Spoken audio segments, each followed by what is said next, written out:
প্রচন্ড গরম পড়ছে চারদিকে। তীব্র তাপপ্রবাহের কারণে আমাদের জীবন ওষ্ঠাগত প্রায়। শুধু মানুষের জীবনেই আজকে হুমকির মুখোমুখি এমন নয়, আমাদের ঘরে পোষা প্রাণীগুলি, রাস্তায় বিচরণ করা অভিভাবকহীন পশুগুলি পর্যন্ত আজকে দিশেহারা হয়ে গেছে। এক ফসলা বৃষ্টির জন্যে সবাই মুখিয়ে আছে। আমরা প্রত্যেকেই আল্লাহ সুবহানাহু ওয়া তাআলার কাছে মনের অজান্তেই প্রার্থনা করছি যেন আল্লাহ সুবহানাহু ওয়া তাআলা আমাদেরকে রহমতের বৃষ্টি দিয়ে ধন্য করেন। আমরা মনের অজান্তেই তার কাছে চেয়ে হার হামেশার সময় অতিবাহিত করছি যেন ষড়ঋতুর এই দেশ, লাল সবুজের এই দেশ, তৃণর বা গাছপালার এই দেশ, নাতিশীতোষ্ণের এই দেশের আবহাওয়া আল্লাহ তাআলা যেন আগের মতো আবার করে দেন। আপনারা জানেন, হিট স্ট্রোকের কারণে প্রতিদিন মৃত্যুর সংবাদ আমরা পাচ্ছি। আমাদের সামাজিক যোগাযোগ মাধ্যমের বদৌলতে কল্যাণে আমরা জানছি প্রতিদিন 7 জন, 10 জন, 15 জন এভাবে করে মৃত্যু পথে হাঁটছেন। কেবলই কারণ হলো হিট স্ট্রোক। এই হিট স্ট্রোকের কারণে যেমনিভাবে বয়োবৃদ্ধরা ক্ষতিগ্রস্ত হচ্ছেন, জীবন মৃত্যুর সন্ধিক্ষণে তারা আছেন, ঠিক তেমনিভাবে যুবকরাও কিন্তু পিছনে নেই। নওসাদ ইউনিভার্সিটির সেই টকবগে যুবকের কথা মনে পড়ে যে গত পরশু ইন্তেকাল করেছিল, রিপোর্ট করা হয়েছে হিট স্ট্রোকে মারা গিয়েছে। চারিদিকে তাপপ্রবাহ বা তাপদাহ এত বেশি প্রকট রূপ ধারণ করেছে, আমার জানা মতে দীর্ঘ 40 বছরে আমার যতটুকু মনে পড়ে বাংলাদেশের ইতিহাসে এত বেশি তাপ পড়েছে কিনা আমার জানা নাই। এবং আজকের কথা যদি আমরা চিন্তা করি, আজকে জুমাবারে বাংলাদেশে মিরপুরে তাপ 38 ডিগ্রি সেলসিয়াস, যেটা সৌদি আরবে এখন 36 ডিগ্রি সেলসিয়াস। সৌদি আরবের কথা আমরা বলছি, আমরা ওমানের কথা বলছি। ওইসব যে দেশগুলি গরমের জন্য প্রসিদ্ধ, সেই দেশগুলিতেও যখন আমাদের দেশে পাবনার ঈশ্বরদীতে 43 ডিগ্রি সেলসিয়াস গত সোমবারে, সেই দিন সৌদি আরবে 36-37 ডিগ্রি সেলসিয়াস। তাপ এত বেশি, সূর্যের এত বেশি প্রখরতা, এত তেজ। আমরা ভিডিওজের মাধ্যমে দেখেছি যে উন্মুক্ত ময়দানে খোলা খাতের মধ্যে আকাশের নিচে তেল নিয়ে আসা হলো, কড়াই নিয়ে আসা হলো, নিচে রেখে দেওয়া হলো, আগুন জ্বালানো ছাড়াই তেল দেওয়া হয়েছে, 1 মিনিটের মাথায় ডিম সিদ্ধ হয়ে গেছে, ডিম ভাজা হয়ে গেছে। শুধু মানুষের কথা আমরা বলছি না, প্রাণীদের কথা। ঘর পোষা যে প্রাণীগুলি, যেমন উদাহরণত বলা যায় বিড়ালের কথা, তাদের ছাতি ফেটে যায়। সাধারণত ঘর পোষা প্রাণীগুলির ব্যাপারে এতটা আমরা খেয়াল রাখি না। আমরা তো কিছুক্ষণ পরে ফ্রিজ থেকে ঠান্ডা পানি নিয়ে পান করছি, নিজেদের কলিজা ঠান্ডা করছি একটু স্বস্তির জন্যে, কিন্তু ওই প্রাণীগুলির খবর কি আমরা রেখেছি? আমরা ফেসবুকের মাধ্যমে আমরা জেনেছি যে ঘরের বিড়ালগুলি পর্যন্ত মানুষের স্বয়ংক্রিয় যেই কি বলা হয় ফ্রিজ, ডিপ ফ্রিজ, এই ডিপ ফ্রিজের উপরে গিয়ে শুয়ে আছে। এর কারণ কি? একটু স্বস্তির জন্যে, কারণ ডিপ ফ্রিজটা ঠান্ডা হয়ে থাকে উপরি অংশে, তাই সে সেখানে গিয়ে শুয়ে আছে। চারিদিকে এই খরা, এই তাপ আসছে কত দূর থেকে? আমাদের এই পৃথিবীর ভূপৃষ্ঠ থেকে 15 কোটি কিলোমিটার দূর থেকে, সূর্য থেকে আসছে। সূর্য আমাদের থেকে 15 কোটি কিলোমিটার দূরে, আর সেখান থেকে যেই তাপ আমরা পাচ্ছি, শক্তি, সূর্যের যে শক্তি আমরা পাচ্ছি রোদ আকারে, আলো আকারে, সেটা হলো ধরুন সর্বোচ্চ সোমবারে 43 ডিগ্রি সেলসিয়াস। কিন্তু আপনি কি জানেন এই সূর্যের সেন্টারের হিট কত টেম্পারেচার? এই নক্ষত্র সূর্যের সেন্টারের হিট হলো, টেম্পারেচার হলো, এটা আমার গবেষণা নয়, মার্কিন মহাকাশ গবেষণা সংস্থা নাসা এই তথ্য দিয়েছে, 15 মিলিয়ন ডিগ্রি সেলসিয়াস। তার মানে 1.5 কোটি ডিগ্রি সেলসিয়াস হলো সূর্যের সেন্টারের মধ্যখানের এই শক্তি, অর্থাৎ এই হিট টেম্পারেচার কত? 1.5 কোটি ডিগ্রি সেলসিয়াস। সেই সূর্যের মধ্যখান থেকে তার পৃষ্ঠদেশ পর্যন্ত আসতে দীর্ঘ সময় লাগে। সেখানে এসে সূর্যের টেম্পারেচার এসে দাঁড়ায় 5505 ডিগ্রি সেলসিয়াস। তাহলে সূর্যটা কত বড়? সেন্টারে 1.5 কোটি ডিগ্রি সেলসিয়াস, সেখান থেকে পৃষ্ঠে, সূর্যের পৃষ্ঠদেশে টেম্পারেচার হলো 5505 ডিগ্রি সেলসিয়াস। আর সেখান থেকে 15 কোটি কিলোমিটার দূর থেকে আমাদের পর্যন্ত এই মিরপুরে এখন আসছে মাত্র 38 ডিগ্রি সেলসিয়াস। তাতে আমাদের অবস্থা অষ্টাগ্রত, আমাদের জীবন চলছে না। আমরা এখন এক সময় বাংলাদেশে, নাতিশীতোষ্ণের এই দেশে কারো বাসায় যদি এসি থাকতো আমরা মনে করতাম এটা বিলাসিতা।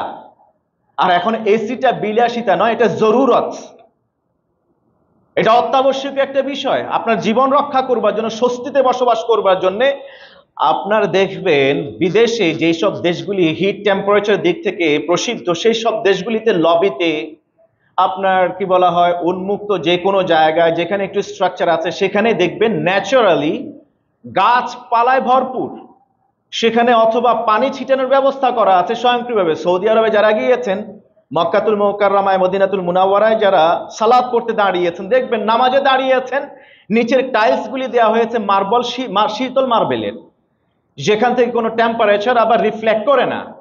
আপনার পা দিলেন খালি পায়ে কিন্তু কোনো ব্যথা অথবা আপনি উষ্ণতা অনুভব করেন না, ঠান্ডাই লাগে।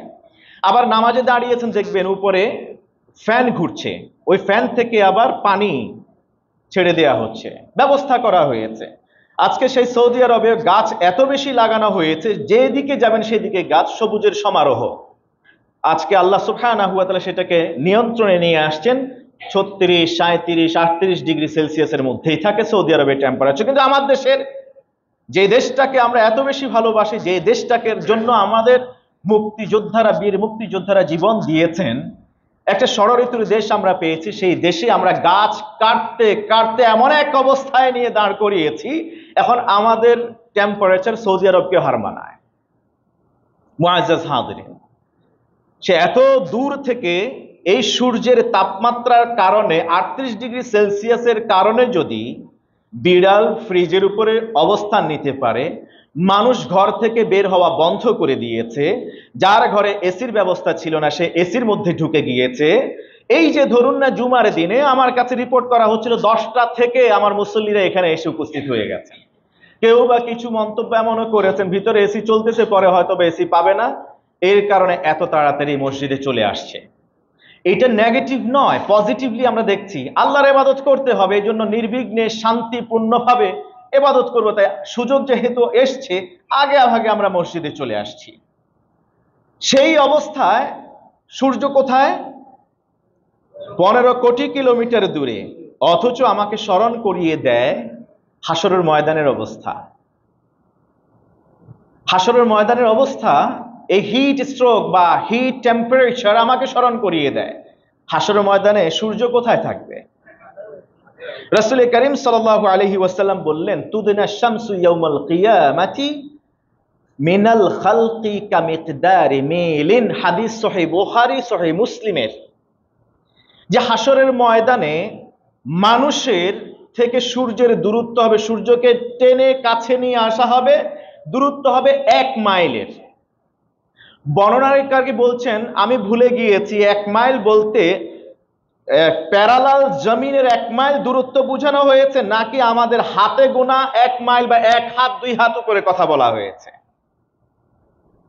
এটা নিয়ে আমার সন্দেহ আছে। ধরলাম 1 কিলোমিটার বা 1 মাইল দূরেই হাসরের ময়দানে আপনি আছেন, তার উপরে সূর্য। আর আমরা বললাম সূর্যের সেন্টারের হিট টেম্পারেচার হলো 1.5 কোটি ডিগ্রি সেলসিয়াস। আর আমরা 38 ডিগ্রি সেলসিয়াসের এই তাপদাহ আমরা সহ্য করতে পারছি না, জীবন শেষ প্রায়। ইভেন স্কুল, কলেজ, মাদ্রাসা সবকিছুই এখন অফ করে দেওয়া হয়েছে, এত এত কিছু ব্যবস্থাপত্র গ্রহণ করা হয়েছে। আমি আসার সময় দেখলাম সেই নতুন বাজারের মোড়ে কমিশনারের উদ্যোগে মিষ্টি পানির ব্যবস্থা করা হয়েছে, সুপেয় পানির ব্যবস্থা করা হয়েছে। আলহামদুলিল্লাহ, আলহামদুলিল্লাহ। কোথাও কোথাও দেখা গিয়েছে মোড়ে মোড়ে পানির ব্যবস্থা করা আছে, সামাজিকভাবে এলাকার মানুষের অথবা ব্যক্তি উদ্যোগে কিংবা সরকারি ব্যবস্থাপনায় ব্যবস্থাগুলি গ্রহণ করা হয়েছে টু বি অ্যাপ্রিসিয়েটেড। ইসলাম তো এটাই, এটার নামই হলো ইসলাম। This is the beauty of Islam. ইসলাম ছোট ছোট বিষয়গুলোকে অ্যাকনলেজ করে। রাস্তায় হেঁটে যাচ্ছেন পাপাচারী, ওই যে কি বলা হয়, বনি ইসরায়েলের সেই বৃদ্ধ মানুষ পাপ করতে করতে নুয়ে গেছেন, রাস্তা দেখলেন ঝড়ের কারণে রাস্তার মাঝখানে একটা গাছের ঢাল ভেঙে পড়ে আছে। পথচারীদের কষ্ট হবে বিধায় তিনি করলেন কি, ঢালটাকে কেটে সরিয়ে ফেলে দিলেন। রাসূল করিম সাল্লাল্লাহু আলাইহি ওয়াসাল্লাম বললেন, এই যে রাস্তা থেকে কষ্টদায়ক জিনিসটা সরিয়ে ফেলেছেন এই অপরাধী পাপিষ্ঠ ব্যক্তি বনি ইসরায়েলের, আল্লাহ তাআলা তাকে এর বিনিময়ে জান্নাতের ঘোষণা দিয়েছেন। আজকে এই হিট টেম্পারেচার কারণে আমার ঘরের বিড়াল পানি পাচ্ছে না, সেই পানির যদি আমি ব্যবস্থা করে দিতে পারি তাহলে আল্লাহ তাআলা আমাকে তো এই ওসিলায় তিনি জান্নাত দিয়ে দিতে পারেন, আমার জীবনের গুনাহ ক্ষমা করে দিতে পারেন। আরে পৃথিবীর সবচেয়ে নিকৃষ্ট প্রাণী কুকুর, যাকে একজন ব্যভিচারকারী নারী ব্যভিচার পতিতালয় থেকে ফিরে আসার সময় যখন দেখলো তার জিহ্বা বের হয়ে গিয়েছে, কি জন্যে? পানির পিপাসার কারণে। পাশেই কুয়া, ওই কুয়া থেকে পানি উঠাতে পারছে না, মহিলা নিজের পায়ের মোজা খুললো, অন্য রেওয়ায়েতে এসছে তার গায়ের ওড়নাটাকে সে কুয়ার মধ্যে ফেলে দিয়ে ওড়না দিয়ে কিংবা মোজা দিয়ে একটু পানি উঠালো। শুয়ে থাকা মুমূর্ষ অবস্থায় ওই নির্বোধ প্রাণী, নিকৃষ্ট প্রাণী যাকে আমরা চিনি, মনিব ভক্ত কুকুরের জিহ্বার মধ্যে চিপে চিপে দিয়ে দিল কয়েক ফোঁটা পানি। কুকুর পরিতৃপ্ত হলো, চলে গেল। রাসূল করিম সাল্লাল্লাহু আলাইহি ওয়াসাল্লাম বললেন, এই যে মহিলা এতদিন পতিতালয়ে ব্যভিচারের কাজে ছিল, এই কুকুরকে এক অঞ্জলি পানি পান করার কারণে আল্লাহ তাআলা তার জীবনের সব গুনাহ ক্ষমা করলেন এবং আল্লাহ তাআলা তাকে জান্নাতি বলে ঘোষণা করলেন। আমরা তো এই ব্যবস্থা ছোট ছোট কাজগুলি করতে পারি, নাজাতের জন্য আল্লাহ তাআলা ছোট ছোট কিছু বিষয় দেখবেন আমাদের কাছ থেকে। এই জন্য হাদিসে এসছে, বান্দা কখনো কখনো এমন কোনো কাজ করে বসে এটা অন্যের উপরে প্রভাব পড়ে না, বান্দা বুঝতেও পারে না। কখনো এমন কথা বলে বসে বান্দা যেটার প্রভাব নিজেও বুঝে না যে এটা কি করেছে, কি বলেছে, এটা নিজের ধারণার বাইরে, অথচ আল্লাহর কাছে তার এই কথা, এই ছোট্ট অনুল্লেখযোগ্য এই কাজটা এত বেশি প্রিয় হয়েছে, আল্লাহ তাআলা এই ওসিলায় হাসর ময়দানে তাকে ক্ষমা করে দিবেন। আমাদের সন্তানদেরকে আমরা স্কুলে পাঠাই, আমরা কোচিং ক্লাসগুলোতে পাঠাই, যাবার সময় করি কি, টিফিন ক্যারিয়ারে করে, টিফিন বক্সে করে একটু খাবার দিয়ে দেয়, সাথে মাস্ট যেটা আমাদের মা বোনেরা করে থাকেন, একটা পানির বোতল দিয়ে দেয়। বাচ্চাটার সব পানি হয়তো বা প্রয়োজনও হয় না, সব পানি সে খায় না, কিছু পানি রয়ে যায়, সেটাকে আবার স্কুল ব্যাগিং করে আবার বাসায় নিয়ে আসে। আমি কি এই শিক্ষাটা আমার সন্তানকে দিতে পারি না? আমার ছোট্ট কোমলমতি সন্তানটাকে, বাবা তুমি পানি যতটুকু খাবে, যতটুকু উদ্বৃত্ত থাকবে, সেটা আসার সময় যদি কোথাও কোনো টবে যদি তুমি একটা গাছ দেখো, কিংবা কোথাও যদি তুমি একটা খালি পাত্র দেখো, সেখানে যদি দেখো যে না এটাকে দেয়াই হয়েছে কোনো প্রাণী এখান থেকে এসে পানি পান করে, চরম দুর্যোগের সময়, প্রাকৃতিক দুর্যোগ, কঠিন তাপদাহের সময় একটা খালি পাত্রের মধ্যে যদি ঘরের কোনো একটা কোণে অথবা রাস্তার কোনো একটা জায়গায় আমি একটু পানি রেখে দেই, সেখান থেকে পাখি এসে খেতে পারে, কোনো প্রাণী, কুকুর, বিড়াল এসে খেতে পারে, অথবা অন্য যে কেউ এখান থেকে উপকৃত হতে পারে। রাসূল করিম সাল্লাল্লাহু আলাইহি ওয়াসাল্লামকে প্রশ্ন করা হলো, আইয়ুল ইসলামে খাইর ইয়া রাসূলুল্লাহ, আল্লাহ রাসূল ইসলামের সবচেয়ে ভালো কাজ কি? তিনি বলেন সুকিউল মা, মানুষকে বা যে কোনো প্রাণীকে, যে কোনো আত্মাকে পানি পান করানো। বেস্ট অ্যাকশন এভার ইন ইসলাম, ইসলামের সবচেয়ে ভালো কাজ কি? আল্লাহ রাসূল বললেন সুকিউল মা, মানে পানি পান করানো। এবারে সেটা মানুষকে হতে পারে, অন্য যে কোনো প্রাণীকে হতে পারে। যদি একটা কুকুরকে, নিকৃষ্ট প্রাণীকে পানি পান করার কারণে আল্লাহ সুবহানাহু ওয়া তাআলা ব্যভিচারকারী নারীর জীবনের সব গুনাহ ক্ষমা করে জান্নাত দিতে পারেন, আর সেই জায়গায় যদি আমরা মানুষকে পানি পান করানোর ব্যবস্থা করি, অন্য কোনো প্রাণীকে, পশুকে, বিড়ালকে, পাখিকে, যদি গরুকে, যে কোনো গবাদি পশু হোক না কেন পান করানোর ব্যবস্থা করি, আল্লাহ তাআলা কত নিয়ামত আমাদের জন্য রেখে দিয়েছেন, সুবহানাল্লাহ। আমরা আমাদের সন্তানদেরকে ছোটবেলা থেকে ছোট ছোট কাজগুলোর জন্য উদ্বুদ্ধ করি। গাছ আমরা লাগাই, গাছ লাগানোর চেষ্টা করি। আমরা তো শুধু গাছ নিধনের কাজেই আছি। গাছ লাগানোর চেষ্টা করুন। আমার অনেক সময় বুক ভরে যায়, আশা নিয়েই যাই যখন আমি শুনি অমুকের ছাদে ছাদ বাগান আছে, জায়গা তো নেই, কিন্তু যতটুকু আমাদের ব্যবস্থাপনা আছে, সংস্থান আছে, ততটুকুর মধ্যে স্বার্থের মধ্যে সর্বোচ্চ স্বার্থের বহির্প্রকাশ আমরা করি না। ছাদের মধ্যে যেমন আজকে আমার কি বলা হয় 24 লাইভ শেষ করে এখন আসলাম, শেখ আহমদুল্লাহ সহ একসাথে লাইভে ছিলাম। আসার সময় তিনি বলতেছিলেন, শেখ আমি আমার ছাদের মধ্যে 19 আইটেমের কি বলা হয় সবজি চাষ করেছি। 19 আইটেমের। বাড়িটা কত বড়? 3 কাঠা একটা বাড়ি, এর উপরে আমি করেছি। শুধুমাত্র আলু আর পেঁয়াজ নাকি তাকে বাজার থেকে কিনে খেতে হয়। আজকেও নাকি করল্লা, ওইটা কি বলা হয়, করল্লাই তো বলে, করল্লা রান্না করছে। সেটা কোথাকার? ওইটা নাকি ওই তার ছাদ বাগানের। তা আমরা তো এই কাজগুলি করতে পারি। 12 মাসি আম হয়, ফলজ গাছগুলি। ইভেন আল্লাহ রসুল সাল্লাল্লাহু আলাইহি ওয়াসাল্লাম গাছ লাগানোর প্রতি এত বেশি উদ্বুদ্ধ করেছেন, তিনি বললেন তোমাদের কেউ যদি দেখো কেয়ামত সংঘটিত হচ্ছে, সমুদ্রের সেই ঢেউ তোমাকে ধাওয়া করছে, তোমার হাতে একটা এখনো বৃক্ষ রয়ে গিয়েছে, চারা রয়ে গিয়েছে, ওই কেয়ামতের সেই প্রলয় তোমাকে পাওয়ার আগেই, মৃত্যুবরণ করার আগে ওই গাছটা তোমার হাতে নয়, এটা মাটিতে পুঁতে দাও। তুমি দেখছো সাক্ষাৎ তোমার মৃত্যু আসছে, কেয়ামত আসছে, তুমি এই গাছটা লাগালে সেখান থেকে তুমি ছায়াও নিতে পাবে না, ফলও পাবে না, কারণ ততক্ষণ তুমি বেঁচে থাকবে না। তাই তারপরেও তুমি ওই গাছটা মাটিতে বপন করে যাও, রোপণ করে যাও।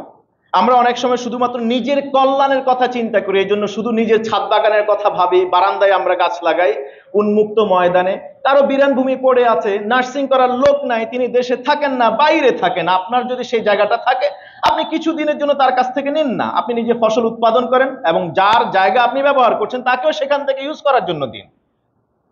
এতে করে দেশের উন্নয়ন হবে। সর্বোপরি এটা ওয়ান কাইন্ড অফ ইবাদত, এটা হলো ইবাদত। আপনি প্রত্যেকটা প্রাণ সঞ্চারিত হবার জন্য আপনি যদি একটু কষ্ট করেন, এটাই হলো ইবাদত। আল্লাহ রাসূল সাল্লাল্লাহু আলাইহি ওয়াসাল্লাম ইরশাদ করেছেন। আমরা সূর্যের কথা বলছিলাম, হিট টেম্পারেচার কথা বলছিলাম। সূর্য আজকে তো আমাদের থেকে 15 কোটি কিলোমিটার দূরে, হাসরের ময়দানে আমাদের 1 মাইল উপরেই আমরা ধরে নিলাম সবকিছু দূরত্ব। ওই অবস্থা কি হবে?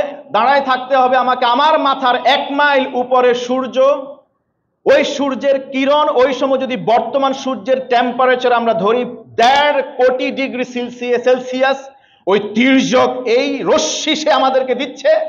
ওই সময় আমরা দাঁড়িয়ে আছি হাসরের ময়দানে 50,000 বছর। ফি ইয়াউমিন কানা মিকদারুহু 50,000 সানা মিম্মা তাউদ্দুন। হাদিসে এসছে তোমরা ওই সময় যে দাঁড়িয়ে থাকবে সূর্যের নিচে, এই হাদিসেই বলা হয়েছে সূর্যের নিচে যে তুমি দাঁড়িয়ে থাকবে 50,000 বছর। আমি ফেসবুকে দেখেছি যেই ছেলেটা সে উন্মুক্ত বিরান ভূমিতে গিয়ে, অর্থাৎ একটা কৃষি খেতে গিয়ে সেখানে ডিম ভাজার ভিডিওটা সে দিচ্ছে, সে খালি পায়ে গিয়েছে, কিন্তু খালি পায়ে সে দাঁড়িয়ে থাকতে পারছে না, বারবার একবার এই পা একবার ওই পা, শুধুমাত্র চেঞ্জ করছে পা। এরপরে ডিম যখন ভাজা হয়ে যাবে, কমপ্লিট হওয়ার আগেই সে এখান থেকে ভাগছে। আর থাকার তার সেই যোগ্যতা হচ্ছে না, অথচ ডিগ্রি কত? মাত্র 38 ডিগ্রি সেলসিয়াস, যদি আজকেরটা ধরি। এই অবস্থা যদি হয় হাসরের ময়দানে, 1 মাইল উপরে আমার মাথার উপরে ওই সূর্য 1.5 কোটি ডিগ্রি সেলসিয়াস নিয়ে আমাকে তাপ দিচ্ছে, আর ওই সময় আমি দাঁড়িয়ে আছি কত বছর? 50,000 বছর। কিভাবে কাটাবো আমি? আজকে সূর্যের নিচে আমরা 5 মিনিট দাঁড়াতে পারছি না। এই যে আমি গত জুমাতেও দেখেছি, ওই যে বাহিরে মাঠে মুসল্লি সংখ্যা কমে গেছে, কারণ ওখানে রোদ পড়ে, ওই রোদে আমরা বসতে পারছি না। কেউ বা ওই রোদের কারণে, রোদের যন্ত্রণা থেকে বাঁচার জন্যে ওই আশ্রয়ে গিয়ে অন্যান্য জায়গায় গিয়ে অবস্থান নিয়েছে, পরে হয়তো কাতার সোজা করেছে। ওটা তো জুমার আদব না, কিন্তু কি করবে? রোদের এত তির্যক প্রভাব ক্ষতি করে দিক, এটা থেকে বাঁচার জন্যে ছায়াতে গিয়ে আশ্রয় গ্রহণ করেছে। আমরা থাকতে পারছি না, কিন্তু হাসরের ময়দানে আমাদেরকে 50,000 বছর দাঁড়িয়ে থাকতে হবে। কিভাবে দাঁড়িয়ে থাকবো আমরা? হাসরের ময়দানে মানুষেরা 3 ভাগে হাসরের ময়দানে হাজির হবে। এই হাদিস ইমাম আহমদ রাহিমাহুল্লাহ তিনি নকল করেছেন। রাসূল করিম সাল্লাল্লাহু আলাইহি ওয়াসাল্লাম বললেন, ইউহশারুন নাসু ইয়াউমাল কিয়ামাতি আলা সালাসাতি আসনাফ।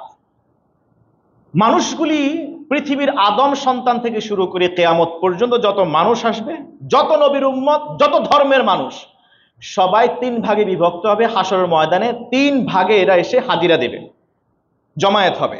সিনফুন মুশাত, একদল পায়ে হেঁটে আসবে। সিনফুন রুকবান, একদল ঘোড়ার উপরে, উটের উপরে আরোহণ করে আসবে। সুবহানাল্লাহ।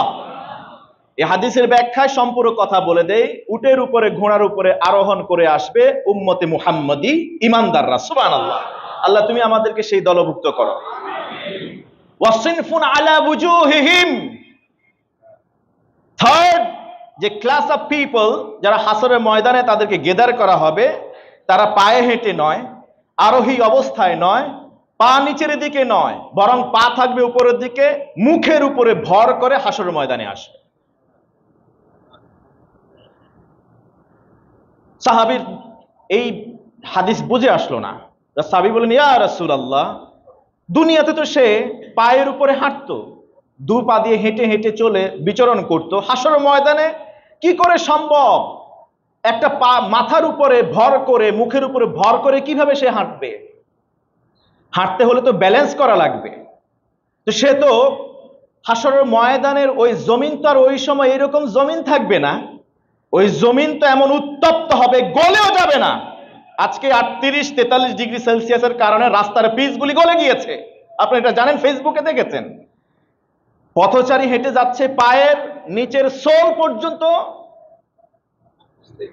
আটকে গেছে, খুলতে পারে নাই। একজন কমেন্ট করছে, বাকি রাস্তা এই পথচারী কিভাবে গিয়েছে, তার পায়ের নিচ তো নষ্ট হয়ে গেছে।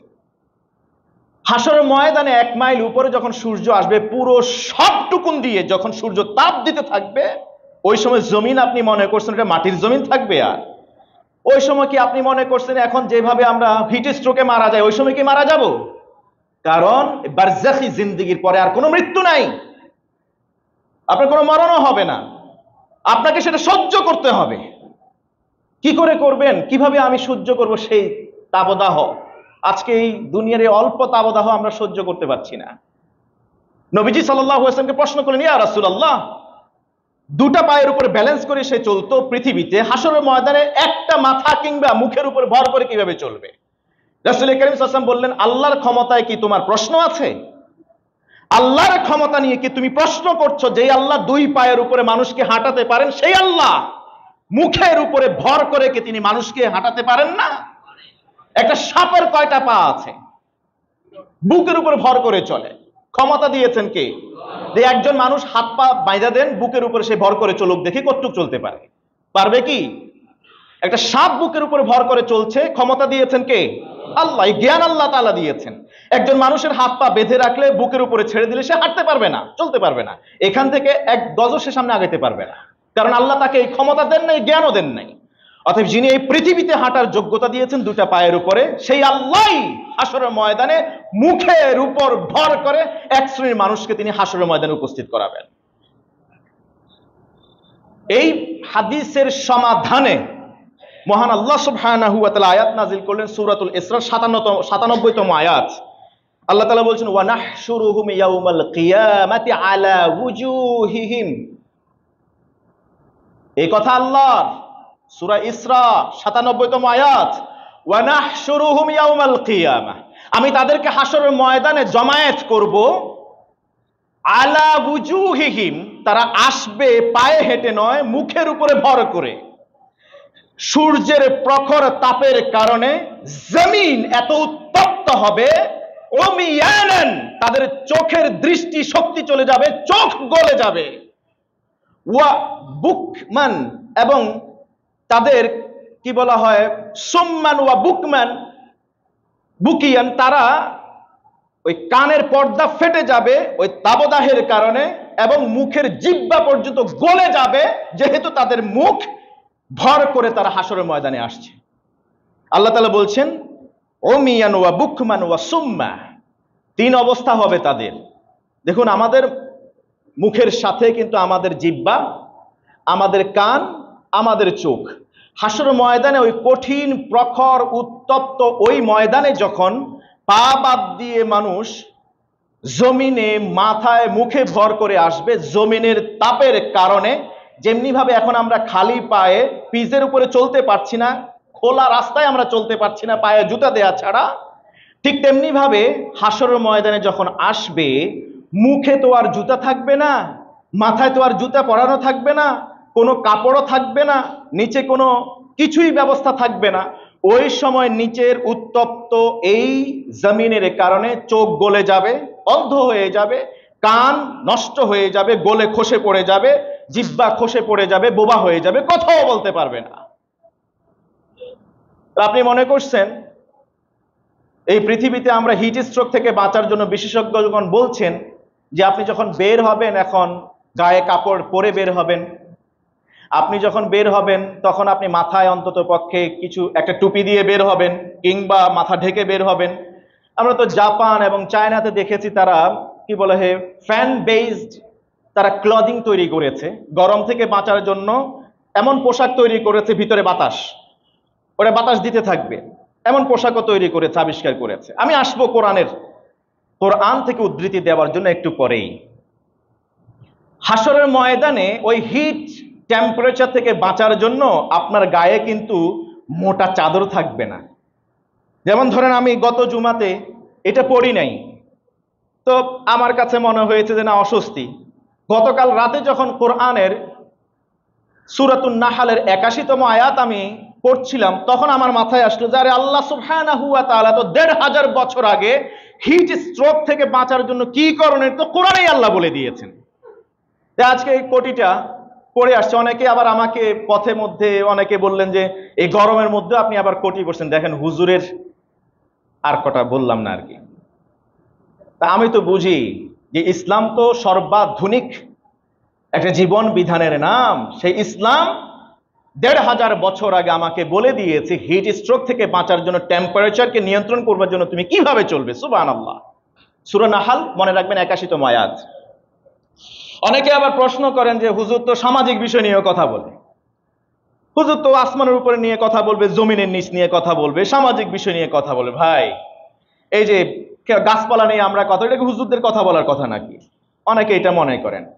আপনি যদি সত্যিকারের মুসলিম হন, আপনি যদি পড়ুয়া মুসলিম হন, আপনি যদি জ্ঞানী মুসলমান হন, জ্ঞানী সব জানা ইমানদার হন, তাহলে অবশ্যই এই পৃথিবীর উপরে, পৃথিবীর নিচে, আসমানের উপরে, আসমানের নিচে এবং এই দুয়ের মাঝখানে যত জ্ঞান আছে, যা কিছু আমাদের জন্য দরকার কল্যাণকর সবকিছুই আপনি জানবেন। ওই সব বিষয়ে আপনাকে দাওয়াতি কাজে অংশ নিতে হবে। এই কথা আমরা আমাদের নিজে থেকে বলি না, এটা কোরআন আমাদেরকে বলতে বাধ্য করে। যেমন হিট টেম্পারেচার থেকে বাঁচার জন্য আমরা বিশেষজ্ঞদের কথা শুনি, কিন্তু সবচেয়ে বড় বিশেষজ্ঞ কি কে? আল্লাহ সুবহানাহু ওয়া তাআলা। তিনি তো ১৫০০ বছর আগে বলে গিয়েছেন। তাই আজকে এই বিষয় নিয়ে আমরা কথা বলছি। আমি রাতেও ভাবছিলাম যে হিট টেম্পারেচার নিয়ে কি একটা জুমা দীর্ঘ ৪৫-৫০ মিনিট কথা বলা যায় নাকি। এটা তো বিজ্ঞানে যারা অনেক বেশি জ্ঞানী অথবা এনভায়রনমেন্ট, তারপরে কি বলা হয় ইকোলজি সিস্টেম নিয়ে যারা পড়াশোনা করেন তারা বেশি জানার কথা, তারা দীর্ঘ সময় কথা বলার কথা। আমি পরে দেখলাম আল্লাহ, এটা তো ইসলামে যে সোর্স অফ নলেজ আছে এটা তো বিশাল মহাসাগর, সেখান থেকে অল্প কয়েকটা বললে তো আমার কয়েক ঘন্টা চলে যাবে। আল্লাহু আকবার। এই জন্য আল্লাহ বলছেন মা ফাররাতনা ফিল কিতাবি মিন শাই, we have neglected nothing in this exhortation. এই কোরআনে অনুল্লেখ আমি এমন কোনো কিছুই রাখি নাই। সুবহানাল্লাহ। শুধু আমার ওই আল্লাহর বাতিনি চোখ নাই, নুরানি চোখ নাই, যে চোখ না থাকার কারণে আমরা কোরআন পড়ে সমাধান পাই না। যদি ওই চোখ দিয়ে আমরা দেখতাম, প্রকৃত চোখ নবীওয়ালা চোখ দিয়ে যদি দেখতাম, সাহাবীদের চোখ দিয়ে যদি কোরআন পড়তাম, তাহলে অবশ্যই সব সমস্যার সব সমাধান মহাগ্রন্থ আল কোরআনে আমরা পেতাম। হাসরের ময়দানে পায়ের উপরে ভর করে কেউ আসবে, কেউ আরোহণ করে আসবে, আবার কেউ বা মুখের উপরে ভর করে আসবে। কিভাবে আসবে? সহিহ বুখারী মুসলিমের রিওয়ায়াতে বলছে ইউহশারুন নাসু ইয়াউমাল কিয়ামাতি হুফাতান উরাতান গুরলা। হাসর ময়দানে মানুষ আসবে নেকেড হয়ে, গায়ে কোনো কাপড় থাকবে না, একেবারে উলঙ্গ, গায়ে এক মানে টুকরা কাপড়ও থাকবে না। এরপরে হুফাতান, হুফাত মানে হলো পা ফাঁকা, পায়ের নিচে কোনো জুতাও থাকবে না। আমাদের আয়েশা সিদ্দিকা বিনতু সিদ্দিক রাদিয়াল্লাহু তাআলা আনহা এই হাদিস আল্লাহ রাসূল সাল্লাল্লাহু আলাইহি ওয়াসাল্লামের কাছ থেকে জানার পর আল্লাহ রাসূলকে প্রশ্ন করলেন, ইয়া রাসূলুল্লাহ, হাসরের ময়দানে আদি পিতা থেকে শুরু করে একেবারে শেষ উম্মত পর্যন্ত, পৃথিবী থেকে বিদায় নেওয়া সর্বশেষ মানুষটাও উলঙ্গ হয়ে হাসর ময়দানে আসবে। ইয়ানজুরু বা'দুহুম ইলা বা'দ, একজন আরেকজনের দিকে, গোপন অঙ্গের দিকে তাকায় থাকবে না। সুবহানাল্লাহ। এই হাদিসটাকে নিয়ে একটু ভেবে দেখুন। হাসরের ময়দানের বিভীষিকাময় চিত্রের কথা আল্লাহ রাসূল তুলে ধরছেন। হাসরের ময়দানে যেখানে ইয়াউমা ইয়াফিরুল মারউ মিন আখিহি ওয়া উম্মিহি ওয়া আবিহি ওয়া সাহিবাতিহি ওয়া বানিহি লিকুল্লি ইমরিইম মিনহুম ইয়াউমা ইযিন শাআনু ইউগনি, প্রত্যেকে ইয়া নাফসি ইয়া নাফসি ইয়া নাফসি করতে থাকবে। ওই সময়ে নিজের পর্দা নিয়ে মাথায় আসছে আম্মা জান আয়েশা সিদ্দিকা রাদিয়াল্লাহু তাআলা আনহা। তিনি আল্লাহ রাসূলকে প্রশ্ন করলেন, ইয়া রাসূলুল্লাহ, আমাদের শরীরে কোনো অঙ্গ, কোনো অংশ, আমাদের শরীরের বডি কেমন স্ট্রাকচার, এটাও তো অনেকে জানে না। আর হাসরের ময়দানে উলঙ্গ অবস্থায় এইভাবে কিভাবে থাকবো? আমাদের দিকে মানুষেরা তাকায় থাকবে না। আপনি তো সেই নবী, যেই নবী অন্ধ সাহাবীর সামনে পর্যন্ত যেতে বাধা দিয়েছেন। আমরা ভেবেছিলাম সাহাবী তো অন্ধ, তিনি তো আমাদেরকে দেখবেন না। আপনি বললেন সে অন্ধ হতে পারে, তোমরা তো দেখছো। আম্মা জান আয়েশা হঠাৎ প্রশ্ন করে বসলেন। আল্লাহ রাসূল অবাক হলেন তার প্রশ্নে। তিনি বললেন, আয়েশা রে, হাসরের ময়দানের অবস্থা এত বিভীষিকাময় হবে, ওই সময় একজন আরেকজনের দিকে তাকায় থাকবে, তার গোপন অঙ্গের দিকে, খালি গায়ের দিকে, ওই ফুরসতই পাবে না। এমন বিভীষিকাময় অবস্থা বিরাজ করবে। পায়ে থাকবে না জুতা, গায়ে থাকবে না বস্ত্র, একেবারে নেকেড অবস্থায়, সূর্য 1 মাইল উপরে। ধরুন বর্তমান সূর্যের যে শক্তি, হিট টেম্পারেচার 1.5 কোটি ডিগ্রি সেলসিয়াস মাথার উপরে। কি হবে অবস্থা? 50,000 বছর কিন্তু গুজারি যাচ্ছে। এখন আল্লাহ তাআলা হিসাব শুরু করতে আসেন নাই। আল্লাহ সুবহানাহু ওয়া তাআলা এখনো হিসাব শুরু করেন নাই। এবার এই গরমে, হিটে মৃত্যু নাই, শরীর গলে যাবে না, জমিন ফেটে যাবে না, ওই অবস্থায় থাকবে। কিন্তু আপনাকে হিট সহ্য করতে হবে। কি হবে? এক পর্যায়ে ঘাম শুরু হবে। হাদিস সহিহ বুখারীতে উদ্ধৃত হয়েছে, রাসূল করিম সাল্লাল্লাহু আলাইহি ওয়াসাল্লাম বলেছেন, ইয়ারাকুন নাস ইয়াউমাল কিয়ামাহ, মানুষ ওই পর্যায়ে ঘামাইতে শুরু করবে, ঘাম বের হতে থাকবে। হাত্তা ইয়াযহাবা আরাকুহুম ফিল আরদি 70 দিরাআন, মানুষের ঘাম ঝরতে ঝরতে ঝরতে ঝরতে 70 গজ উঁচু হয়ে যাবে। সেই ঘামের একটা নদী বয়ে যাবে। মানুষগুলি ছোট ছোট থাকবে না, মানুষগুলি ছোট ছোট থাকবে না। আদম আলাইহিস সালামের লম্বা আকৃতি, অত আকৃতিতে আল্লাহ তাআলা উঠাবেন। 70 গজ পর্যন্ত ঘামের নদী বয়ে যাবে। হাদিস সহিহ বুখারীর, বানোয়াট কথা নয়। রাসূল করিম সাল্লাল্লাহু আলাইহি ওয়াসাল্লাম আরো বলছেন, হাদিস সহিহ মুসলিম উদ্ধৃত হয়েছে, তিনি বললেন, ফামিনহুম মান ইয়াকুনু ইলা কাবাইহি, আমলের উপরে ডিপেন্ড করে মানুষের ঘামের নিচে তলিয়ে যাবে।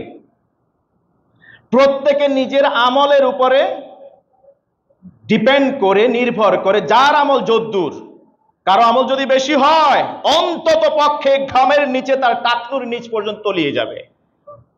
কারো আমল যদি তার চেয়ে আরেকটু কম হয় হাঁটু পর্যন্ত ঘামের নিচে চলে যাবে।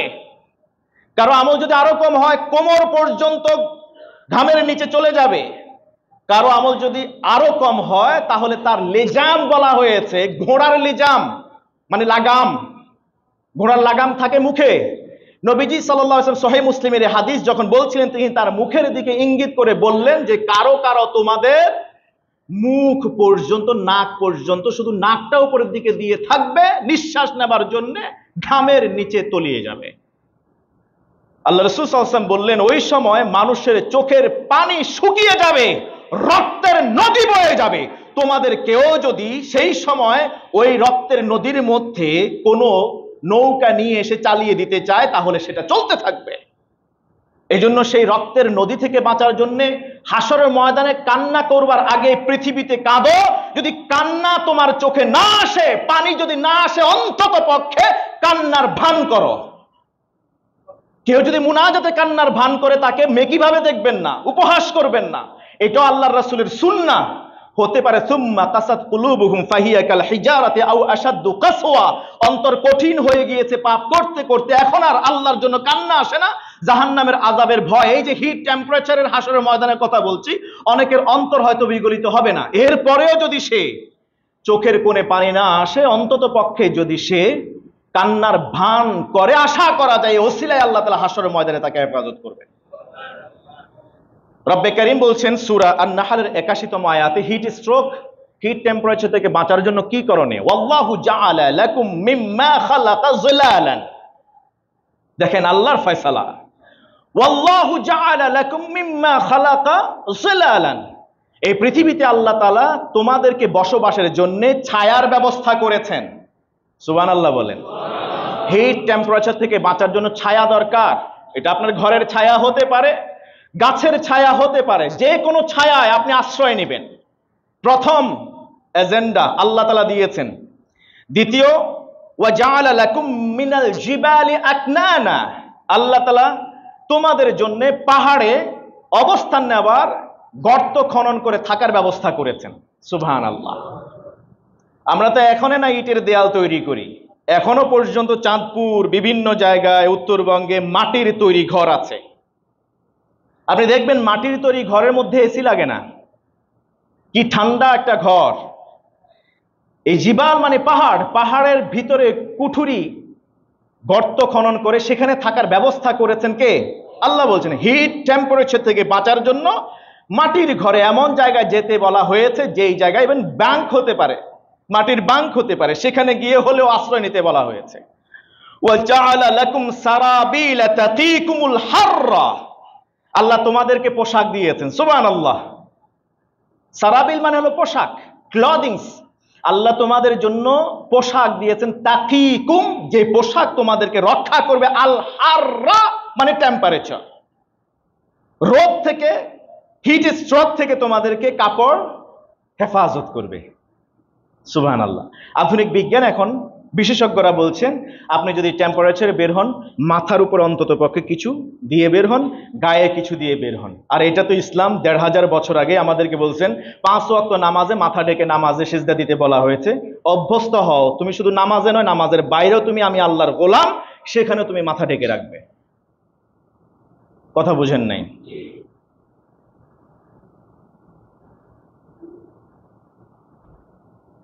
ওয়াসারাবিলা তাকিকুম বাসাকুম, এমন পোশাকও আমি আল্লাহ তোমাদের জন্য দিয়েছি, যে পোশাকের কারণে কঠিন দুর্যোগের সময়, যেমন শুধু তো গরমের কথা বললাম, ঠান্ডা, প্রচন্ড ঠান্ডার সময় তোমরা ওই শীতের পোশাক পরবে, তোমাদেরকে আল্লাহ তাআলা ওই দুর্যোগ থেকে হেফাজত করবে।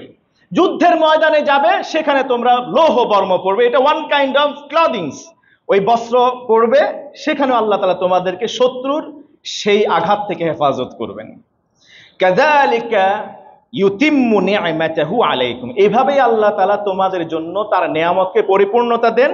লাআল্লাকুম তুসলিমুন, উদ্দেশ্য হলো যাতে করে তোমরা প্রকৃত মুসলমান হতে পারো, মানে প্রকৃত সারেন্ডারকারী হতে পারো, সাবমিসিভ টু আল্লাহ সুবহানাহু ওয়া তাআলা, এটা হতে পারো।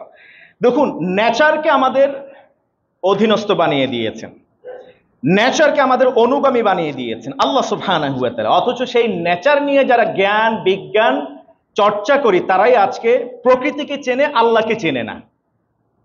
আমাদের তো অবস্থা এমন হয়েছে যে আমরা এখন প্রকৃতিকে গালিগালাজ করছি, সূর্যকে গালমন্দ করছি। এটা কি করা যাবে? না। বরং গরম ঠান্ডা দেন কে? আল্লাহ সুবহানাহু ওয়া তাআলা। আল্লাহ তাআলা চান লাআল্লাকুম তুসলিমুন, যাতে করে তোমরা সাবমিসিভ হতে পারো আল্লাহ তাআলার কাছে, আত্মসমর্পণকারী। কিন্তু আমরা আল্লাহর কাছে আত্মসমর্পণকারী হচ্ছি না, আমরা শব্দ চয়নেও ভুল করে আমরা বলি মোকাবেলা, দুর্যোগ মোকাবেলা। নাউজুবিল্লাহ কবেন না। আপনি কি রোদ মোকাবেলা করতে পারবেন? আপনি কি ঝড় তুফান বৃষ্টি মোকাবেলা করতে পারবেন? প্রাকৃতিক দুর্যোগ মোকাবেলা করতে পারবেন? ভূমিকম্প, ভূধস, এরপর বন্যা মোকাবেলা করতে পারবেন? কার বিরুদ্ধে আপনি মোকাবেলার জন্য ঘোষণা দিলেন? সাবধান হতে হবে। এক শব্দ উচ্চারণের জন্য আপনি ঈমানদার, এক শব্দ উচ্চারণের জন্য আপনি কাফের, একটা শব্দ মুখ দিয়ে উচ্চারণের জন্য আপনার জন্য ফয়সালা হবে আপনি জান্নাতি, শব্দ উচ্চারণে ব্যতিক্রম হলে হবে জাহান্নামী। অত শব্দ উচ্চারণে আরো সচেতন হওয়া উচিত। আপনি মোকাবেলা কিসের মোকাবেলা করতে পারেন? আল্লাহর মোকাবেলা আপনি করবেন। নাউজুবিল্লাহ বলেন। বৃষ্টি বর্ষণ করানোর জন্য, রহমতের বৃষ্টির জন্য বললে আল্লাহ বললেন লাআল্লাকুম তুসলিমুন, আমি তোমাদেরকে যাতে প্রকৃত মুসলমান হইতে পারো, আমার কাছে সেজদা দিতে পারো, এই জন্য এইসব কিছু করছি। আর আপনি রাজশাহী দেখেন, আছেন নাকি রাজশাহীর কেউ? ব্যাঙের বিয়ে দিছে, ওমা কথা কয় না। ইভেন আপনি তাদের সন্তানের বিয়েও এত ঘন ঘটা করে দেয় না, গায়ে হলুদ থেকে শুরু করে সবকিছুই, একদম সবকিছু ব্যাঙের বিয়ের মধ্যে আছে। আচ্ছা বলেন, ব্যাঙ নিজে হিট স্ট্রোক থেকে, টেম্পারেচার থেকে বাঁচার জন্য কোথায় যায়? পানির নিচে যায়। আর সেই ব্যাঙের পূজা করে, ব্যাঙের বিয়ে দিয়ে আপনি বৃষ্টি নামাইবেন? মূলত দরকার ছিল আল্লাহ রসুল সালাতুল ইস্তিসকা পড়েছেন। সালাতুল ইস্তিসকা শুধু আল্লাহ রসুল পড়েন নাই, যুগে যুগে সব নবী রাসূল পড়েছেন। মুসা আলাইহিস সালামের যুগের কথা আপনাকে ভুলে গেছেন নাকি? সেই পাপিষ্ঠ মানুষের কারণে ওখানে বৃষ্টি হচ্ছিল না, পরে তিনি এমন তওবা ইস্তিগফার করেছেন সন্তর্পণে, সেখানে তাৎক্ষণিক আল্লাহ তাআলা বৃষ্টি বর্ষণ করেছেন। অথচ আপনি ব্যাঙের বিয়ে দিলে কোনো সমস্যা নাই, কিন্তু আপনি যদি সালাতুল ইস্তিসকার আয়োজন করেন, ঘোষণা দেন, সেখানেও কোন কোন জায়গায় কর্তৃপক্ষ সালাতুল ইস্তিসকা পড়তেও দেয় না। আবার কেউ কেউ পড়লেও সেখানে আবার কত ধরনের কথা, হাত উল্টা উঠেছে কেন, মাথা খালি রাখবে কেন, তারপরে চাদরটা উল্টায় দিতে হবে কেন, রোদের মধ্যে দাঁড়ায়, এটা তো অবৈজ্ঞানিক। হিট স্ট্রোক থেকে বাঁচার জন্য বলা হয়েছে এভাবে করার জন্য, কিন্তু তারা তো আবার হিটের নিচে, টেম্পারেচার নিচে খালি গায়ে গিয়েছে, মাথা খুলে গিয়েছে, এটা তো অবৈজ্ঞানিক।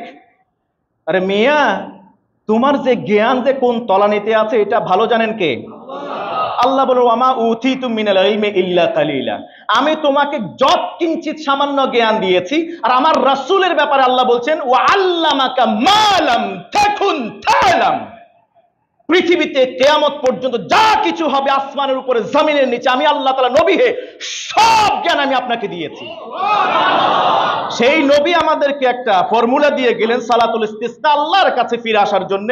তাৎক্ষণিক বৃষ্টি নাজিল হোক চাইও, পরে হোক, যে কোনোটা হতে পারে, আবহাওয়া নাতিশীতোষ্ণ হতে পারে, সেটা নিয়ে আবার প্রশ্ন। আবার মুসলিম অধ্যুষিত এই দেশে সেই সালাতুল ইস্তিসকা পড়তেও দেওয়া হয় না।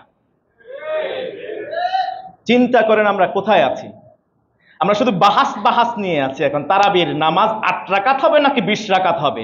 আরে মিয়া, কয়দিন পরে যে তারাবির নামাজ টোটালি বন্ধ হয়ে যাবে সেই দিকে তো তোমার খেয়াল নাই। তুমি এখন কয় রাকাত পড়বানি? এই যে সালাতুল ইস্তিসকা বন্ধ করে দিয়েছে, কি করতে পেরেছো তোমার এই বাহাস দিয়ে?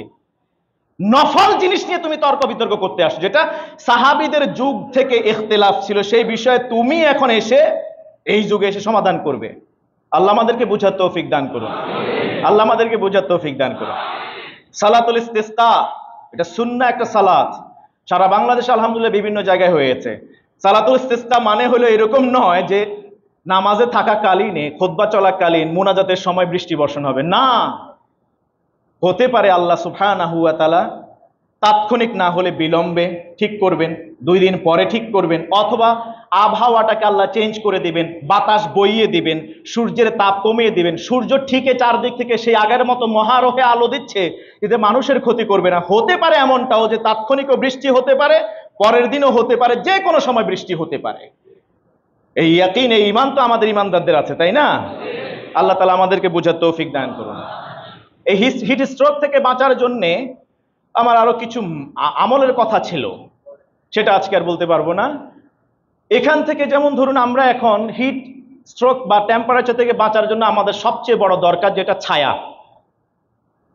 আমরা কি ছায়ার নিচে গিয়ে আশ্রয় গ্রহণ করি? আমাদেরকে বলা হয়েছে প্রয়োজন ছাড়া ঘর থেকে বের হবেন না, আর বের হলেও মাথা ঢেকে, সুন্দর করে শরীর ঢেকে বের হবেন। দুনিয়ার এই হিট টেম্পারেচার থেকে বাঁচার জন্য আমাদের এত প্রস্তুতি, বের হওয়ার সময় চিফ হিট অফিসার বলছে ফ্যান নিয়ে বের হওয়ার জন্য, কিংবা সাথে পানি নিয়ে বের হওয়ার জন্য কেউ কেউ পরামর্শ দিলেন, কিংবা ছাতা সাথে নিয়ে বের হওয়ার জন্য। তা হাসরের ময়দানে যে সূর্য এত কাছে আসবে, ওই সময় কি আমার ছায়ার দরকার নাই? এটা কি ওই সময় কি ব্যবস্থা নেবেন নাকি এখনই ব্যবস্থা নেওয়া দরকার? ওই সময় কি ব্যবস্থা নেওয়ার সুযোগ আছে? আমি যদি একেবারে নাটশেলে বলে দেই 10টা আমলের কথা, 9টা আমলের কথা, আচ্ছা 10টা আমলের কথাই বলি। 10টা আমল অন্তত পক্ষে একটা মানবেন, অন্ততপক্ষে একটা মানবেন, হাসরের ময়দানের কঠিন বিপদ থেকে আল্লাহ